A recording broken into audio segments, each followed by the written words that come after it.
By now, it's no secret that Fujifilm is struggling with continuous autofocus, especially for video. And I just did an X-H2S video autofocus comparison, putting it head-to-head against the Sony ZV-E1. And I think to nobody's surprise, the Fujifilm didn't do super hot. But is it the same for photos? I've read a lot of conflicting anecdotes from people in comments of various videos over the past year about how well the tracking autofocus works in photography. Some say it's good, others not so good. And to add my own anecdotal evidence, it seems to me to work pretty well.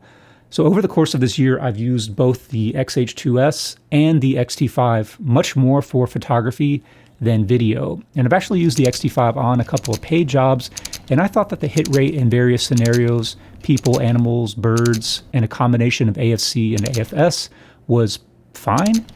But what does fine actually mean? So I wanted to actually get some data, some objective numbers, so we could quantify how well the tracking autofocus is working. So over the course of a couple days, I shot more than 6,000 photos of birds with the X-H2S and the XF150-600. Birds because A, I don't have any human friends, and B, that's typically what I shoot with this camera and lens anyway. I got a mix of big, medium, and tiny birds, stationary, and ones that were flitting around in trees or flying. And I dumped all the photos into Lightroom Classic and organized them into stacks. Then I went through each stack and counted up the number of shots in focus. Before we get to the numbers, let me talk about the settings that I used. So I used bird eye autofocus, so this is autofocus continuous. And on the first day, I shot 20 frames per second bursts, and on the second day, I shot 30 frames per second bursts because I wanted to get a lot of images. As for the AFC custom setting, I have it set to mode 3, which is the one that has a little go-kart picture on it for accelerating and deaccelerating subjects.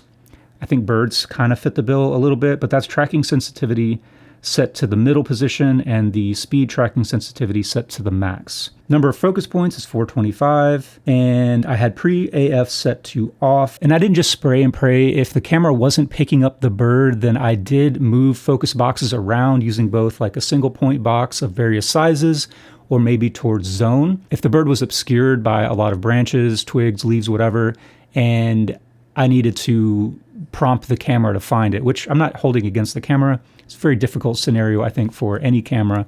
Then I would move that until I got it on the bird, and then I let the eye tracking take over. Same thing if there were multiple birds, I would put the box or the zone on the bird that I wanted to track, and then let the eye tracking take over from there. And last thing before we get into the numbers, I want to say that there is definitely some margin for error. I am not a data scientist, nor really a numbers guy at all. And there is some ambiguity sometimes about whether a shot is out of focus or if it's blurry due to motion blur.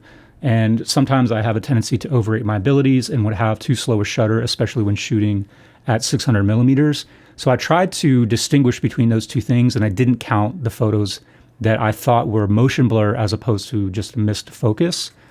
And then I also didn't count photos that were out of focus, but there was no eye in the frame. So I just didn't count them, but I also didn't subtract them from the total number.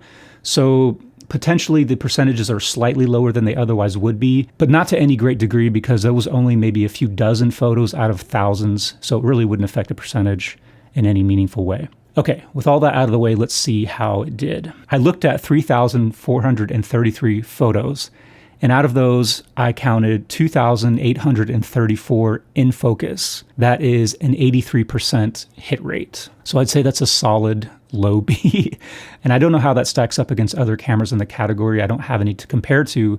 So I did it this way just so we would have some objective numbers to look at. I would have liked to have photographed more birds in flight, but that's obviously sort of luck of the draw. You have to be around the right situations, and that's a very tricky subject matter. And over the 2 days that I was out gathering these photos, I only really had one really good scenario of a bird in flight that I got, but I did have a lot where I had a small bird moving around in a tree, and it's kind of a similar scenario to a bird in flight. I actually think it's probably more difficult too. Let me know what you think of this test. Do you find this kind of information valuable or useful in any way?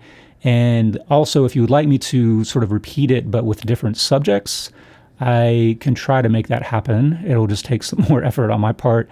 But if you're interested in it, that'll let me know that it would be worthwhile to do. And what do you think about this hit rate? I mean, this is a ton of photos. It's a ton of photos to cull through to find good photos. And I think having more than 80% is plenty of good photos to select from. I also typically don't shoot in 20 and 30 frames per second bursts just because it is way too many.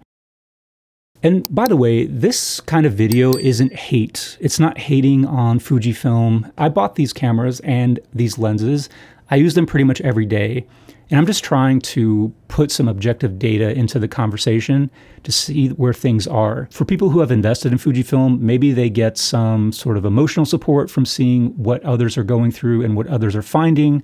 Maybe it pisses them off. But also you have to think about the people who haven't invested and are thinking about buying a new camera and spending thousands of dollars on cameras and lenses. And they need to have good objective information before they spend their hard-earned money. So just whatever, take that for what it's worth.